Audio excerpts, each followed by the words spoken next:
Hey everyone, and welcome to the Kitchen Sink, and my name's Ryan Henry. I'm passionate about racket sports and specifically pickleball. I come from a professional tennis background and was once the world #1 junior in doubles back in 2002, and in 2023 started playing pickleball. I won the Australian national titles men's singles in 2023 and are currently competing in the Major League Pickleball Australia teams event. My current DUPA rating is approximately 5.7. I'm also a part owner of Voyager Tennis and Pickleball, where we run programs across various parts of Australia and Singapore. And this podcast is really about sharing my journey as a player and what I'm learning throughout the process as we interview and talk to people who are taking the game forwards. Welcome to the Kitchen Sink, where we take your pickleball game to the next level with pro insights and real conversations. Okay, so today we're really fortunate to have Mitch Hargreaves with us. Mitch actually first introduced me to pickleball back in 2023. And so basically a little bit of Mitch's background, he was called the top 10 Australian ranked tennis player junior. He's been the most dominant Australian kickball player over the last couple of years. He's won 5 national titles across singles, mixed doubles, and men's doubles. Last year he also won 5 PPA professional events across the Asia Pacific region, and was the #1 performing player across the MLPA PPA Australia circuit last year. He was first place in season 1, 7 in season 2. So yeah, welcome to the interview, mate. Thanks for having me, Ryan. Let's talk pickle. Yeah, definitely that. So do you want to talk us through your journey of pickleball? When did you start, and what attracted you to that? Yeah, so I actually started in 2019, and I think a big part of that was because I grew up in Hawaii, playing tennis over there, and obviously pickleball's massive in the States. So when I went back over there to visit some friends, they're all playing, and they knew my tennis background. They wanted to get me into it, and yeah, as soon as that started, I was just hooked. I tried to come back to Australia and start playing, and back in 2019, it was a completely different scene. There weren't too many people playing. I was playing indoors. The average age of the players was probably around 70 years old. It's actually dominated early on. Well, yeah, not as much as I'd like to say, but yeah, no, it was really fun, and I tried to keep playing, but COVID kind of shut me down for about 2 years, and then that was around the time that I finished my university degree, got a full-time job, so I kind of stopped for a little bit. As soon as COVID finished, I got back into pickleball, and then some professional tournaments started arising, and yeah, I thought I could play this full time, so that's when I fully got into it. Yeah, nice, man. And in terms of let's see, coming from tennis background first and foremost, what were some of the advantages of playing and being tennis background joining pickleball, and what were the things that you found difficult? Yeah, well, actually, when I first started in 2019, my tennis skills translated pretty easily, but not as much as they would as if you started right now, just because the paddle technology is so good right now that as a tennis player, you can get into pickleball and your drives, ground strokes will translate so easily. One thing that I think tennis players would struggle with is just changing your shots around a kitchen line, especially your volleys. Tennis players love to cross over and hit your volleys with an open face slice, whereas the pickleball volleys is more like open stance. You're not moving your feet as much, and you're punching up the ball. So yeah, that's a huge change. And then also the dinky around the kitchen, just staying patient. From a tennis background, I feel like you're always trying to do something with the ball and trying to finish the point. And in pickleball, sometimes you just need to grind it out and just be patient. Yeah, for sure. Yeah, because it's a challenge that a lot of tennis players have with the particularly you talk about from a technical perspective. Cutting under the ball is a really difficult one to be able to break. Something I'd still struggle with after 2 years of playing it with. Yeah, sure. But yeah, certainly some of those other things are real strengths. And just in terms of, I guess, now you played, you done exceptionally well at the Asia Pacific level. Won a bunch of titles, but you've also spent some time in the US, and you played some of the better players in the US as well.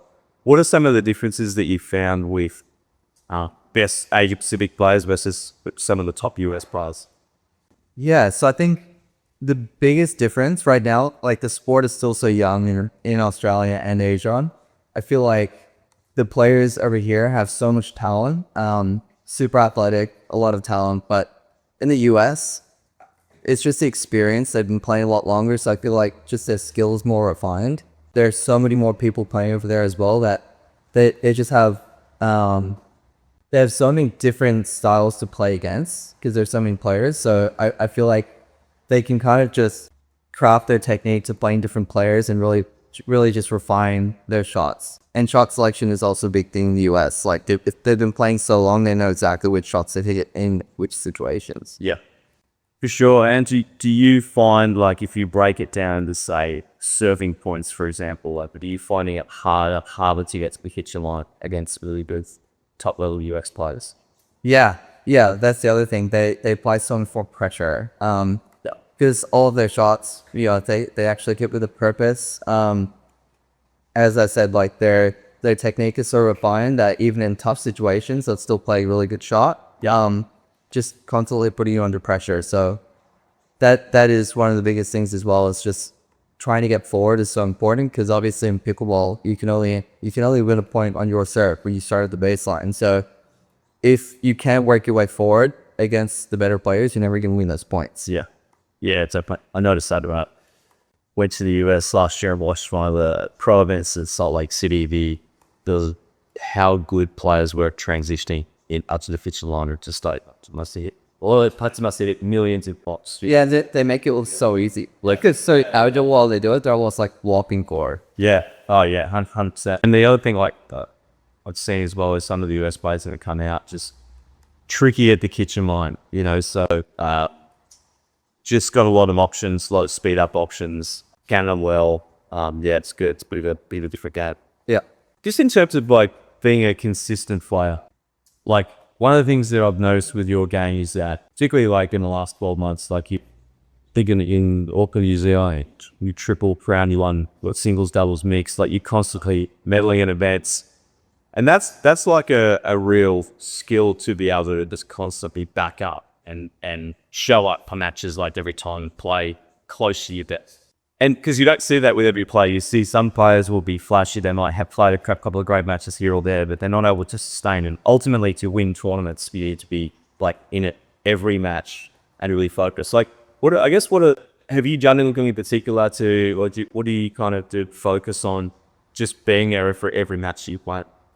Yeah, it's a good question. I feel like a lot of people don't realize how tough it is to like back up games because obviously you can have some days where you perform really well and do well, but I feel like it's really tough to kind of set those expectations of making finals every week and then just keeping that up, whether it's the pressure or just the consistency and all the work that goes on behind the scenes as well that you just need to keep up. So yeah, I'd say it's just staying consistent, managing your expectations as well. I always go into every event not thinking that I have to make finals because I made it the week before, but just trying to do my best. So just trying to stay present.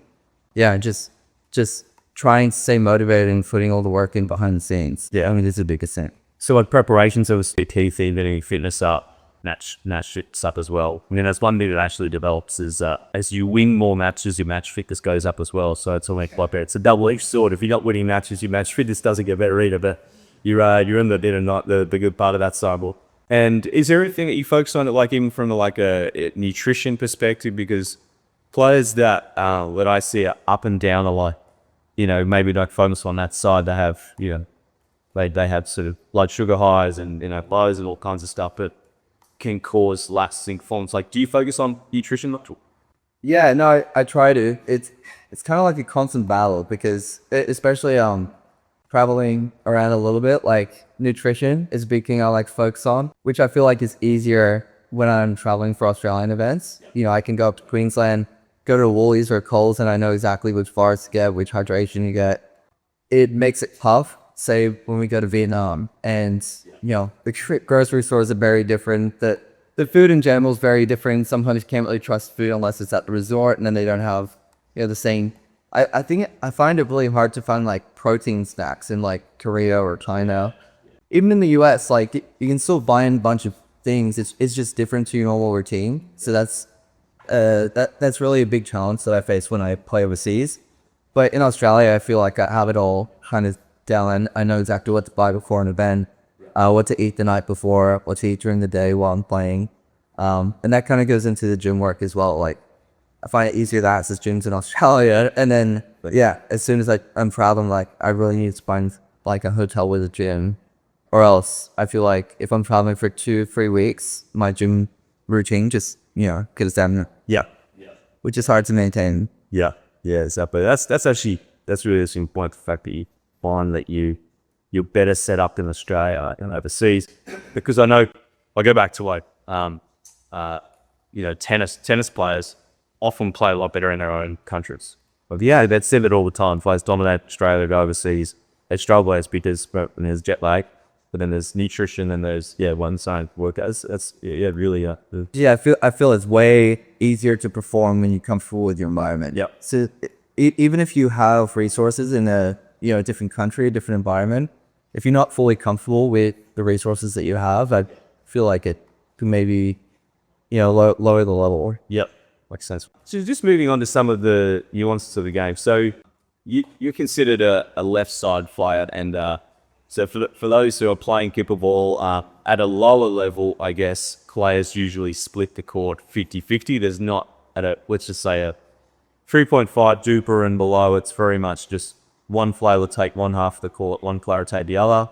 As you move up through the levels, particularly like 5-0, 6-0 sort of level, you start to see very defined positions on the court. You've got a left side player and a right side player, and you're considered a dominant sort of left side player. So I just want to get your views around, like, what do you think the key things are to be a successful left side player? I'll ask you in probably two sections, one from a men's doubles perspective and maybe from a mixed doubles as well. So Yeah, okay. I think funny, like at the moment I feel like the left side, right side roles are kind of changing a little bit. But yeah, generally left side players are seen to be more aggressive because most left side players are right-handed, and you can have your forehand in the middle, take a bit more core, and take a ball out of the air in the middle and really start some speed outs. But now I feel like the right side bowls are starting to be more aggressive. That the left side, I feel like, gets a lot more balls because they can get the middle so easily. So I feel like the left side has to be really solid. Like there are times to be aggressive, but I feel like you have to just make a lot of balls because you can get a lot of balls as well. So if the left side player is missing a little bit, they become an easy target because it's very easy to ice out. So yeah, when I play mixed doubles, I try and take a lot of court, be really aggressive, use forehand in the middle. And I think that's why I'm predominantly a left side player, because I love mix and play a lot of mixed doubles. yeah. In men's, I actually, if I'm playing with like a right side player who loves to be aggressive and speed up, I don't mind if they come over a little bit and get involved for the backhand. I guess it's kind of like the new age right side player, like the Tarias, Hayden Patchkins. If they're confident enough to take the middles, I feel like that's transitioning more 50-50. But yeah, as a left side player, I know I'm going to get a lot of balls. That pattern of going backhand thing, I feel like is huge in men's doubles. Yeah, so you just have to be super solid there and definitely learn some good attacks from the left side as well. Yeah. What would be some of the differences in terms of playing doubles versus men's doubles versus mixed doubles? So it's like how you approach it from a left side CLT. Are you being more patient in men's doubles, but mixed you try to pull the trigger earlier because they're going to pull the trigger earlier on you, like or you're against partner? Yeah, for sure. I think men's doubles, guys tend to stand on the kitchen line, like really squeeze the kitchen line, and they have longer reach. Yeah. So you really need to hit your dinks shorter. Anything that sit up a little bit can be attacked. So yeah, you really need to be more accurate with your dinks, keep them shorter. Yeah. And I feel like it's also a bit harder to attack guys because they're bigger. They can really counter further in front and get walled down. Yeah. So I feel like that's a little tougher. Whereas in mixed doubles, generally the girls stand ship further back from the line. They can roll their dinks sometimes, so you can be a little more aggressive. Yeah. Attack them while still keeping the ball down. Yeah. So yeah, I feel like I'm definitely more aggressive mix. Just because that you have the female in front of you as well, they're a little further back, so you have more time to attack and get ready for the counter. Yeah. And I feel like in pickleball with any play, if you feel like the percentages are over 50% for you winning them, Yeah. you should initiate all the time. Yeah. Because yeah, if they're obviously in your favor over a 3-game match, you're getting 1 points and they're getting the game. It could even be a mental thing. As soon as you speed up and you can see the ball coming back and you feel like you're reading it well, Yeah. I'd say keep doing it. Even if you miss a couple, but you're seeing it well and you could be ready for that counter and win the point, then Yep. yeah, I feel like that's a big part of the game as well, is just reading the patterns and what works for you. Yep. Because she's typically when you are playing mix. Yeah. Now that it comes back to me, it's like there is bigger margin for your dinks. You can hit it past the line a lot of the time in your female players sit back the long way. Yeah, you can hit your things a bit more aggressively, and the female, most of the time they're not going to reach forward and pull a one-handed flick. Yeah. Most of the time they're going to let it bounce and probably play a top spin ding from back there, but you have more time. Yeah. You have more margin hitting to them, so it's a little safer. Yep. Yep. For sure. And so just in terms of that, like the way the game is typically played, is at a higher level, more than 50% of points are sort of getting to the kitchen line. So that's the serving team, transitions, hitting a drop, get to your kitchen line. At a lower level, let's say a 3.5 and below, there's very few points to get into that kitchen line, but the game is essentially won and lost there at a high level. What are some of the, I guess, patterns you think of as a player? So you're on the left side. What are you thinking about? You've got all 4 players been established on the line. What are some like your go-to patterns that you think about when once you get established in that thinking? Yeah. Well, without giving too many of my secrets away, I guess some main things that I actually look for is like changing up the spin and just getting some variety with my dinks. So on the back end side, I'll maybe slice a couple out wide pretty aggressively, and after each dink I'm trying to squeeze the middle and really look for one out of the air, because as soon as I get my opponent kind of stretched wide, I know if they're a little bit off balance, they're more likely to pop it up or hit a deeper ding. Yep. In which case I can take it out of the air and look to be aggressive. Yeah. And yeah, if they back off and give me an easier one, I'll try 2-handed top spin ding and just get those in different spins to handle, because I feel like if you're giving your opponent the same things, you're just going to get them in rhythm, and it actually makes it easier for them. So yeah, changing out the spots, whether it's spewed inside leg, free out wide, different spins, and then really important part, especially as the left side player, is just after every aggressive dink, or you can after every dink, just coming to the middle, squeezing the kitchen line and actually looking to take that one and that's out of the air. Yeah, definitely. So the setup ball that most of the time you're talking about left side player jigging to the other left side player's back end, like that's obviously is that the shot typically you're talking about squeezing along where you either roll the backhand cross or you slice it and you've gotten out of it. That's many squeezing, is that? Exactly, yeah. And another reason for that is if you hit a dink out wide to your opponent's backhand, they could pull the trigger down the line on your partner, so your partner has to kind of watch the line. Yeah. And then you also have to watch the middle because they pull out in the middle. So they're especially if they're pulled wide and they're a bit off balance, they're rarely gonna beat you out wide again. Yeah. Just because of the nature of the shot, it has to be a bit slower to actually still land in the kitchen. So definitely squeezing that middle and making presence bigger puts a lot more pressure on it. Yeah. That's good. And in terms of setting up that scenario where you do get someone out wide, see you've done a dink cross court to the backhand, you've got outside the left foot, so they're slightly out of position. Are you setting up with a dink prior to that to get them more in the middle first? Like do you say dinking more forehand or what do you sort of think about when you're trying to, that's your ultimate thing is you're pushing out wide, but what do you do before that to set it up? Yeah, well, that's a good question. It depends who you're playing. If you are playing a very aggressive left side player and they're taking a lot of the middle, give them a few things in the middle or even slightly to the person in front of you for the backhand. And if they're a really aggressive left side player, they'll come over and try and take that. And as soon as they're in the middle, you can really get them wide, get them off balance, and then look to be aggressive. So you're constantly trying to move them around, getting them off balance, and pretty much looking for them to just slip up a little bit. And you're not looking for them to necessarily like miss their dink, but even if they just miss hit or just lift up a little too high, it gives you an opportunity to be aggressive. Yep, gotcha. So in terms of like the spots that you think about when you're ticking, you've obviously got the cross sport backhand to backhand where you're trying to sort of pull it off court, but not wide enough, so it's an ATP, too wide there. You've got the spot that's you'd say the left side, the right player, and the right side player where it's kind of whose ball is it? Is it that's obviously a good spot. Yeah, they can evade a little bit as well.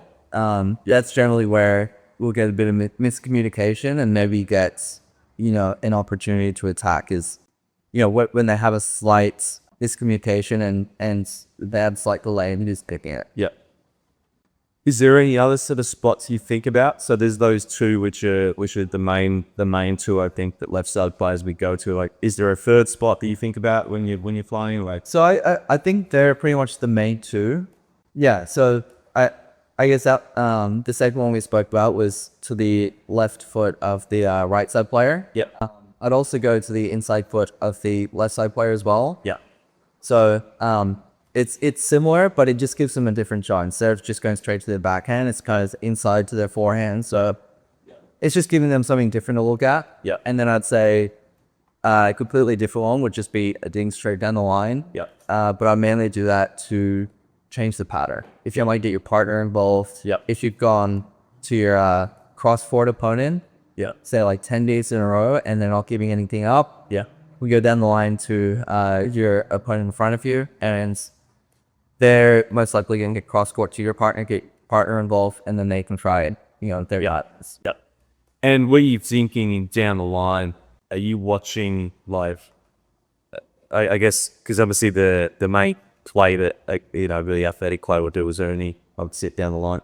When you are going line, are you sort of thinking, okay, would this player potentially Ernie? Then not, then you don't worry about going in sideline. But if you do, obviously that's the highest risk play. If you deep down the line near a sideline, that opens it up to the air. Do you think, I've only deep line? Yeah, definitely. I do think about that, but there are certain scenarios where they're more likely to earning. Yeah.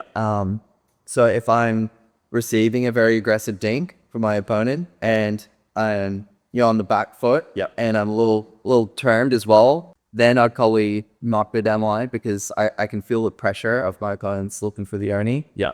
But if I'm in kind of an aggressive position and I can hit that dink anywhere, like it looks like I can take it anywhere, they're probably less likely to think it's going line. So then I have a bit more room to work with. But yeah, generally dinking down line is, I'd say, more high risk. Firstly, because it opens up the Ernie for the opponent, but then also it's a shorter distance. So if you've just hit 10 dinks cross court and then you change it down the line, you really have to take pace off to make sure it drops shorter. Like better feel, right? Exactly, you need a better feel, and as you know, like in tight matches and in like very tight points, it's tough to like take pace off without hitting on the net. Yeah. And without being a little too hard, that it opens up with that right side player for like lean and take it out of the air. So it's finer margins, and you have to watch out for the air. Yep. So it's fair to say in that the two highest percentage dinking locations are, from the left side player perspective, is backhand cross into the other person. The left side plays backhand. The left foot of the right side player, they're like your two higher percentage players because they're on their like to the backhand. But then down the line's risky. But the other one which you talked about was the right foot of the left side player. So basically you're going cross court, but almost to their forehand side. Do you find that is a little bit more high risk, like it's more of a change-up play because players often have a bit better bounce, forehand speed up, or take it better out of the air off the forehand side? Do you find that going that change-up play to the left side player's right foot is a riskier shot? Oh, yes and no. I think it just depends how you pick your dink. Like if you're stretched and you change it up, but you're in a really defensive position and it sits up. Yeah, I think it allows the other left side player to be more aggressive, and look to speed that ball up. But I think if you're balanced and you actually play a solid dink that shoots through the court a little bit more, they don't really have that opportunity. And plus, when you are changing up your dinks, you're looking to change up the pattern as well. You're trying to give them different looks, if that makes sense. So if you do that middle dink to the inside foot of the left player and they have a forehand, you want them to think about, can I speed this ball up or do I have to play it there? The more your opponent has to think, the more likely they are to mess up or pump the ball up. Yeah, gotcha. Okay, that's a really UB summary around dinking patterns for that left side player. What about that's one of the things I think with your game is that you've got a lot of variety around your speed ups because you've got the two-handed backhand, and you've got bounce forehand and backhand speed ups out of the air both sides as well. What are some of the speed ups that you think of, or kind of like deep speed up combinations that kind of work well for you? Yeah, so like I said, getting the left side player kind of off court first. Off court, a little unbalanced, and looking to take the next one out of the air. So squeezing the middle and really trying to look to use that backhand, the one he's slick. Pretty much just trying to attack the player in front because they have less time to react. So that I'll generally take straight to their right shoulder or right hit. Get them jammed. If they do, some people like Jason Taylor or even like a Lucas Pasco will like sit forehand here, and so they cover that really well. In which case, I almost have to go like left hit, because if you're left shoulder, they're still there with the forehand. But if you take a bit of pace, keep it low, then it makes it tough for them. So you really just need to kind of get used to your opponent and what they're good at defending. And then just you need to be able to hit every single spot, and then first of all try what you're comfortable with. And if they're good at defending that, you need to be able to mix it up. For sure. So that first one is out of the air, and then I also like if I receive a more of a dead dink that sits up while using the two-hand backhand off the bounce. So another one's cross the body, getting ready for the counter and attacking that, and then also the off-pace line. So that's the time when you get prepared, people are almost sliding and they're guessing. And then if you hold a little bit and just play more for accuracy and beat your spot, they'll be off balance, and then they'll pop the next one off. So another big thing is most of those attacks, I'm not trying to hit a winner straight away. As I said before, I'm trying to get it in an awkward position, say like the shoulder or away from them, and then I'm always looking to get the next one down. So you're thinking about the next shot as you're playing the they're kind of like 1-2, even like 1-2-3 combos. Where you have to be ready for it to come back. If it doesn't come back, that's great. Keep on the point.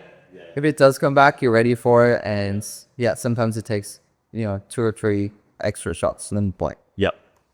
That's a good point. And do you think about what shot you're likely to play? I'm just trying to think of a scenario. So if you sped up, if you're on the left side, the one of the players that's popped up, say a backhand to you, and you're flicking line, so maybe you're going for the right hip of the player in front of you. I'm assuming because you're hitting the ball slightly to your left, that you're ready for another backhand. Is that correct in that scenario? Like, are you thinking I'm flicking line and my next ball is going to be a backhand most likely, and you're maybe lean line, or do you look at and just sort of, are you more reactive? Like, how do you approach that? Most of the time, if I'm speeding up in front of one of my sides, so if I'm speeding up off the backhand down the line, I'll sit backhand. Because I almost think if your speed up is good enough, they're probably going to catch it a little bit late. In which case they're not going to get across for it. So you can speed up, wait for them to counter, and then sit on it. And if I'm speeding up cross body, so that would be from my backhand across the body to their backhand. I'd generally speed up there and then sit forehand. Simple. Because I'd be expecting them to catch it a little bit late here, and then it's going to sit up in the middle of the court. I can 2x1-2 punch with the forehand. So it depends which spot you hit. It's going to come back in different spots. Sure. So would you say like a general principle would be is that if you're speeding up so you're hitting the ball towards you, right? So let's just say use a scenario, they've done a dead deke. Yeah, you're on the left side of a court. We've got a forehand. If you speed up middle towards the middle, you're probably, which is slightly to your right, you're probably likely to get a forehand. If you sped up at the body of the left side player, which is again to your right, the ball's going in that direction, so you can probably lean forehand. And if you speed up to the ball in your left direction, you're probably going to go back. And would you say that will be like a general, Yeah, in the wall on it? yeah, definitely. I'd say so. I'd say it's almost reflective of, if you're getting against the wall. Yep. So if you speed up cross court, it's going to come back to that thing again. Speed up line, it's going to be that. So that's probably easier to visualize. Yep. For people listening. It can do that. Yeah, if you speed up down the line, it's coming back there. It's there cross court, it's coming back. Yeah, cross the floor. And another big thing is, just making sure you watch the middle as well. Because if you're covering the middle and you're forcing them to counter down the line, especially, with speeding up and a bit of speed, and if they catch you a little late, it's really tough to get a small target as well. So their easiest counter is down the middle. Because they have much space. So yeah, watch that. That makes sense. Yeah, I think it's just like for those that are sort of starting to get players that are starting to get your kitchen line. Like, I always think like the first fundamental is just to learn how to dink and try and keep the ball down. And that's like the first sort of stage. But where you're at is very much dinking locations, speeding up at a spot, and then what shot are you expecting next? Like that's really good insights there, mate. Really appreciate that. Yeah. So what are your goals? What are you working on with your game to move it?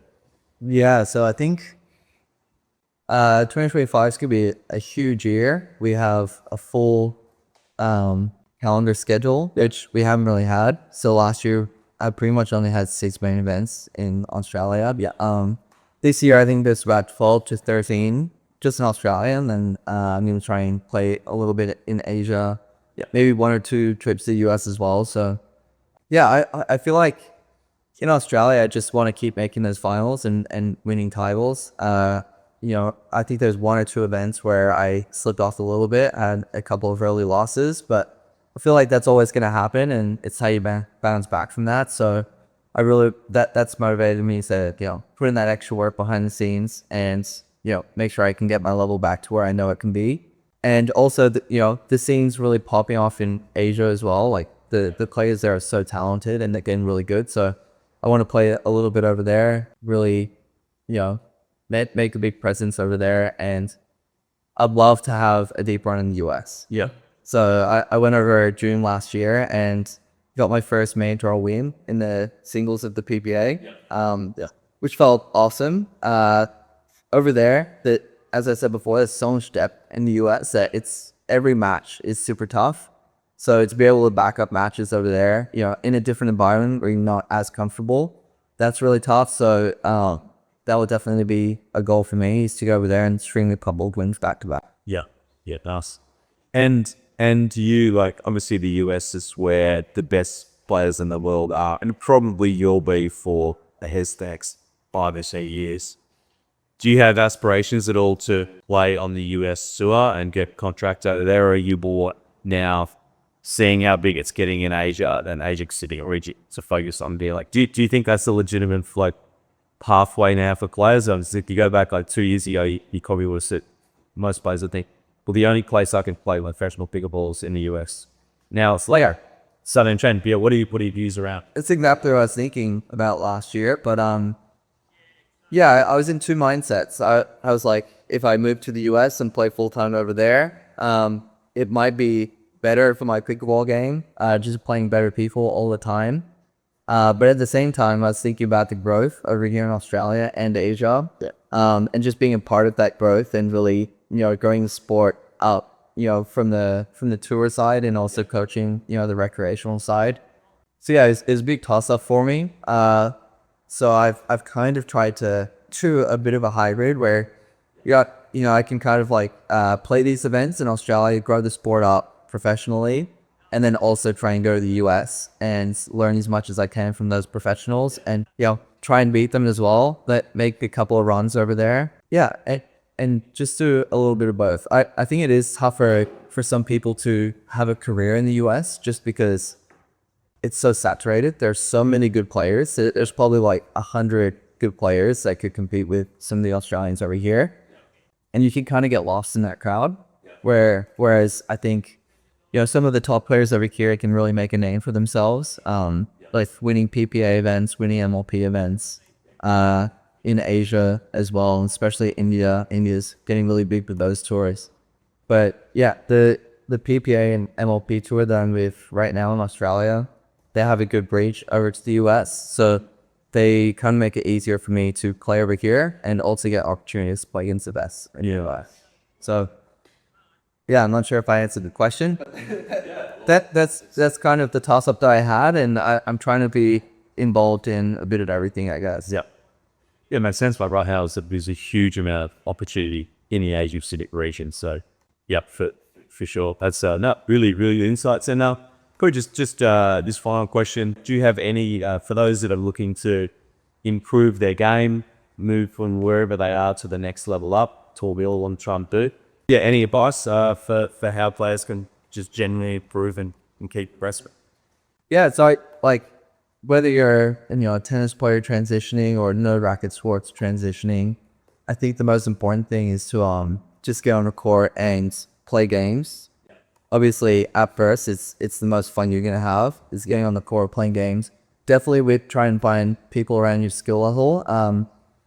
It's just gonna make the points more fun. And then once you play enough games and you have basic strategies in mind of what you want to do, you'll notice that you probably can't execute some shots. And then that's when I'd say go to drilling and just work on those shots. Because once you kind of play enough rec games, you'll probably want to take your skill up to the next level. And the best way to do that is just getting repetitions in, working on specific shots, and then trying in games as well. It's going to make your gameplay more fun when you have all these extra shots that you're comfortable executing under pressure. Yeah, that really makes sense. So in terms of, I think like one of the benefits of the leagues that have been played in Australia now is that you can obviously watch yourself on video as well. That must be super helpful. I know I found it super helpful as well to be able to go back and watch matches and see where you're going wrong. Would you say that would be good for players that maybe aren't playing at that level, but like I'd see some players sometimes coming out with like a video camera at the back of the court watching? Would you say that would be a big thing for players for audience?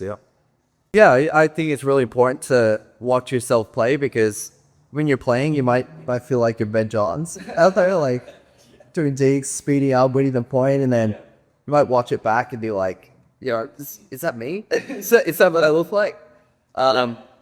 So yeah, I think it's really important, not just to watch it for fun, but also to just analyze. You can even do stats, which I know you do, and I do as well, especially on my games. Like if I feel like I'm having unforced errors from certain spots, say at the kitchen line or at the back, while I'm transitioning, I'll count like how many unforced errors I have from certain positions, and if I'm not satisfied with that number, I'll definitely try and include it into my drill sessions and really work on it. So that's the benefit of analyzing your videos, is not only can you watch your technique and see what you look like, but you can also see which shots you're missing and which shots you're struggling with a little more. Yeah, 100%. I think too, you can also learn a lot. Like by us, some like I feel like I'm still learning a lot about how to play that at a higher standard.